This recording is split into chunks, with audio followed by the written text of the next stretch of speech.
Recently साथीहरु तपाईहरु युट्युबमा काम गर्दै हुनुहुन्छ र सर्ट भिडियो अपलोड गर्दै हुनुहुन्छ तर तपाईको भ्यूज चाहिँ आउँदैन अथवा तपाईको सर्ट भिडियो चाहिँ सर्ट फिटमा जाँदैन तपाईको भिडियो चाहिँ भाइरल हुँदैन। यस्तो अवस्थामा हामीले के गर्ने त भन्ने कुरा चाहिँ म तपाईलाई चाहिँ सिकाउने छु। यस्तो भाइरल ट्रिक दिने छु। तपाईले चाहिँ भिडियो अपलोड गर्ने बित्तिकै तपाईको भिडियो चाहिँ सर्ट फिटमा जानेछ र तत्कालै तपाईको भिडियो चाहिँ भाइरल हुनेछ। साथीहरु त्यो भन्दा पहिले मैले तपाईहरुलाई जहिले पनि भनेको छु यदि मेरो च्यानलमा नयाँ हुनुहुन्छ भने कृपया मेरो च्यानललाई सब्स्क्राइब गर्न नभुल्नु होला साथै नजिकको बेल आइकन दबाउनु होला ताकि मैले यस्तै नयाँ भिडियो अपलोड गरेसँगै सबैभन्दा पहिला तपाईहरु समक्ष पुग्नेछ। भन्दै साथीहरु लागौं आजको मुख्य विषयवस्तुतिर। आखिर हामीले चाहिँ सर्ट भिडियोलाई चाहिँ कसरी भाइरल बनाउने अथवा सर्ट फिटमा चाहिँ कसरी चाहिँ लगेर जाने भन्ने कुरा चाहिँ म तपाईलाई 100% ट्रिक दिनेछु ताकि तपाईले चाहिँ सर्ट भिडियो अपलोड गर्ने बित्तिकै तपाईको भिडियो चाहिँ भाइरल हुने थाल्नेछ। वेल साथीहरु भिडियो सुरु गरौँ है त। साथीहरु यसको लागि सिम्पली तपाईहरु आफ्नो मोबाइल स्क्रिनमा आउनु होला। मोबाइल स्क्रिनमा आइसकेपछि मैले तपाईहरुलाई चाहिँ त्यो ट्रिक दिनेछु जुन ट्रिकले चाहिँ तपाईको चाहिँ सर्ट भिडियो चाहिँ एकैचोटी सर्ट फिटमा जानेछ अर्थात तपाईको सर्ट भिडियो चाहिँ अपलोड गर्ने बित्तिकै भाइरल हुनेछ। अब त्यो चाहिँ कसरी भन्ने कुरा म तपाईहरुलाई चाहिँ यो भिडियो मार्फत सिकाउने छु। भिडियो स्किप नगर्नु होला, भिडियो छोटो हुनेछ। यदि यो ट्रिक बुझ्नु भएन अब स्किप गर्नुभयो भने तपाईलाई चाहिँ फेरि यसबाट कुनै पनि बेनिफिट हुने छैन। त्यसको लागि तपाईले चाहिँ भिडियो स्किप नगर्नु होला। वेल साथीहरु अब म तपाईहरुले चाहिँ प्रुफको लागि चाहिँ पहिलो कुरो त मैले तपाईहरुलाई चाहिँ मेरो मोबाइल स्क्रिनमा अब मैले तपाईहरुलाई चाहिँ मेरो वाइटी स्टुडियो खोलेर देखाउँछु। जस्तै कि यहाँ चाहिँ अब मेरो वाइटी स्टुडियो क्लिक गर्छु साथीहरु है। अब वाइटी स्टुडियो क्लिक गरेर मैले तपाईहरुलाई चाहिँ सबैभन्दा पहिला चाहिँ मेरो जुन ड्याशबोर्डमा लगेर देखाउँछु साथीहरु। मेरो ड्याशबोर्डमा लगेर तपाईहरुलाई चाहिँ यहाँ देखाउने छु त्यो प्रुफ जुन प्रुफले चाहिँ तपाईले चाहिँ सजिलैसँग विश्वास गर्न सक्नुहुनेछ। वेल साथीहरु अब यहाँ तपाईले चाहिँ हेर्न सक्नुहुन्छ। यहाँ चाहिँ भ्यूजमा हेर्नु भने तपाईले चाहिँ 1.4 मिलियन चाहिँ 28 दिनको छ। अब तपाईले के लाग्छ साथीहरु यो मेरो चाहिँ लङ भिडियोले चाहिँ यति धेरै चाहिँ भ्यूज आउँछ त? आउँदैन। 100% लङ भिडियोले यसरी 1.4 मिलियन आउन थाल्यो भने हाम्रो च्यानलमा पैसा कति आउँछ त्यो कुरा हामीले सोच्न सक्दैनौं।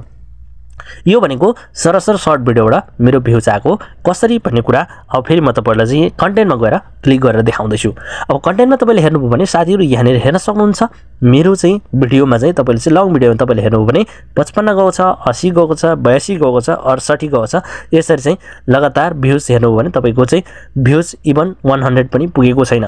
अब जस्तै कि यसलाई हामीले भुल्दियौ। अब तपाईलाई चाहिँ जस्तै कि मैले सर्ट भिडियोले चाहिँ क्लिक गरेर देखाए भने तपाईले यहाँ हेर्न सक्नुहुन्छ। तपाईले चाहिँ लाइभ देख्न सक्नुहुन्छ। कुनै पनि सर्ट भिडियोमा त्यस्तो भ्यूज छैन जुन चाहिँ भ्यू चाहिँ गएको छैन भन्ने लाइकको तपाईले यहाँ हेर्न सक्नुहुन्छ। 23K 22K 23K 37K हैन 62K 41K यहाँ यस्तो सर्ट भिडियोमा भाइरल कति भएको छ। अब जस्तै कि मैले सर्ट बाइमा यहाँ चाहिँ मस्ट भ्यूजमा क्लिक गरेर हेरे भने तपाईहरुलाई यहाँ देखाउन सक्छु। तपाईले यहाँ देख्न सक्नुहुन्छ। अब तपाईले चाहिँ 12 दिनमा कति गएको छ त भन्दाखेरि 141K भनेपछि 141,40,000 एउटा 15 सेकेन्ड सर्ट भिडियो। त्यसपछि त्यस्तै 1,35,000 त्यसपछि 89,000 83,000 80,000 62,000 84,000 41,000। अब यो सर्ट भिडियो कुनै पनि त्यस्तो भाइरल नभएको भिडियो नै छैन। अब म तपाईहरुलाई चाहिँ अब चाहिँ सिकाउने छु कसरी यस्तो भाइरल हुन्छ त हाम्रो सर्ट भिडियो भन्ने कुरा चाहिँ है त।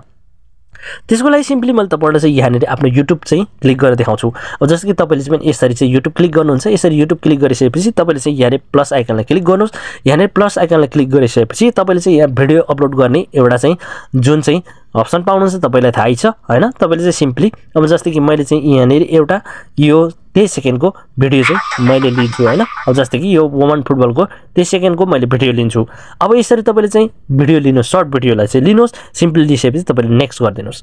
अब नेक्स्ट गरिसकेपछि तपाईले चाहिँ यहाँ अब टेक्स्ट लेख्न चाहनुहुन्छ भने अब तपाईको चाहिँ एउटा कुरा तपाईले के ध्यान दिनुस् भने अब जस्तै कि यो चाहिँ मैले सर्ट भिडियो हाल्दै छु यो चाहिँ वुमन फुटबल टिमको। अब आखिर के यसको कन्टेन्ट यहाँ भित्र के छ भन्ने कुरा तपाईले चाहिँ बुझ्नु होला। अब जस्तै कि यहाँ भित्र चाहिँ प्रीति राईले गोल गरेको वुमन वर्ल्ड च्याम्पियनशिपको प्रीति राईले गोल गरेको छ।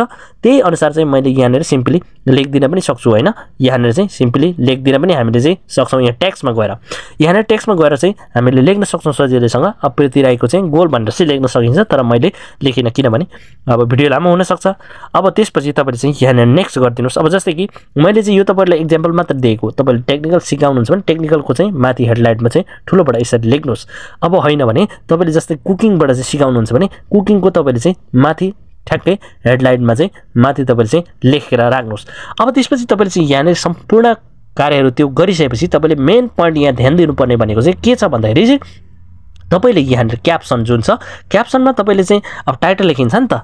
अब त्यो टाइटल चाहिँ तपाईले नलेख्नु होला किनभने त्यो टाइटल तपाईले लेख्न थाल्नु भने यहाँनिर ह्याशट्याग दिन पाउनुहुन्न जब तपाईले 100 वटाको चाहिँ यहाँनिर एउटा वर्ड लेख्न सक्नुहुन्छ त्यसको लागि चाहिँ सिम्पली हामीले चाहिँ यहाँ भनेको चाहिँ हामीले टाइटल हैन ह्याशट्याग हाल्नुपर्छ जब ह्याशट्याग हाल्छौं तब हाम्रो भिडियो भाइरल हुन्छ जस्तो कि मैले चाहिँ ह्याशट्याग हाल्छु अब हाम्रो चाहिँ नेपाली वुमन फुटबल भनेर चाहिँ सिम्पली ह्याशट्याग हाल्छु अब जस्तो कि त्यसपछि फेरि पनि ह्याशट्याग गर्छु त्यसपछि नेपाल भनेर चाहिँ यहाँनिर मैले ह्याशट्याग तान्ने बित्तिकै कति छ त 1.2 मिलियन अब भिडियो यो चाहिँ यसरी चाहिँ भाइरल हुन्छ अब जस्तो कि ह्याशट्यागबाट धेरै भाइरल हुन्छ अब जस्तो कि फुटबल गर्यो भने 14 मिलियन छ साथीहरु है 14 मिलियन अब यो यसलाई चाहिँ हामीले चाहिँ सिम्पली तान्ने हो अब जस्तो कि हामीले त्यति गरिसकेपछि नेपाली फुटबल यसलाई पनि 4.4K यसलाई पनि हामीले सिम्पली हाल्दिन्छौं अब अर्को पनि हामीले के हाल्छौं भन्दाखेरि चाहिँ सावित्र भण्डारी जसको चाहिँ एकदमै चर्चा छ सावित्र भण्डारीको सिम्पली उसको भिडियो चाहिँ यहाँनिर हेर्न सक्नुहुन्छ 449 छ यसलाई पनि सिम्पली हामीले यसरी हाल्दिन्छौं अब यति हालिसकेपछि हामीले चाहिँ हैन अब फुटबल सर्ट भनेर चाहिँ हाल्छौं अब जस्तो कि यहाँनिर चाहिँ फुटबल सर्ट भनेर चाहिँ हामीले चाहिँ सिम्पली हाल्दियौ फुटबल फ्यान भनेर चाहिँ 76K छ यसलाई पनि सिम्पली यसरी हाल्दियौ यसरी हालेर चाहिँ तपाईले चाहिँ 100 वटा वर्ड कम्प्लिट गरिसकेपछि तपाईले चाहिँ अब अन्तिममा फेरि मेन पोइन्ट चाहिँ के छ भन्दाखेरि चाहिँ हामीले प्राय गरी चाहिँ अनलिस्टेड गरेर चाहिँ भिडियो अपलोड गर्छौं ताकि हामीले फेरि एडिटिङ गर्छौं के वगैरा गरेर चाहिँ हामीले वाइटी स्टुडियोबाट चाहिँ पब्लिश गर्छौं तर तपाईले जब सर्ट भिडियो अपलोड गर्दै हुन्छ तपाईले चाहिँ कहिले पनि अनलिस्टेडमा सर्ट भिडियो अपलोड नगर्नुस् किनभने तपाईले सर्ट अनलिस्टेडमा चाहिँ सर्ट भिडियो अपलोड गर्नु भने तपाईको चाहिँ सर्ट भिडियो चाहिँ सर्ट फिडमा जाँदैन त्यही भएर तपाईले चाहिँ डाइरेक्ट यहाँ चाहिँ तपाईले चाहिँ अनलिस्टेडलाई चाहिँ सिम्पली पब्लिक गरिदिनुस् पब्लिक गरेर सिम्पली तपाईले चाहिँ अपलोड गरिदिनुस् अपलोड गरेको तपाईले चाहिँ केही समयपछि तपाईले चाहिँ रिफ्रेश गरेर हेर्नुस् त्यसपछि तपाईको भिडियो 100% भाइरल हुनेछ वेल साथीहरु भिडियो तपाईलाई के कस्तो लाग्यो तपाईले पनि यो ट्राई गर्नु होला त्यसपछि तपाईको भिडियोमा भ्यूज आउँछ आउँदैन मलाई कमेन्ट गर्न सक्नुहुन्छ भन्दै बिदा हुन चाहन्छु बाइ बाइ टेक केयर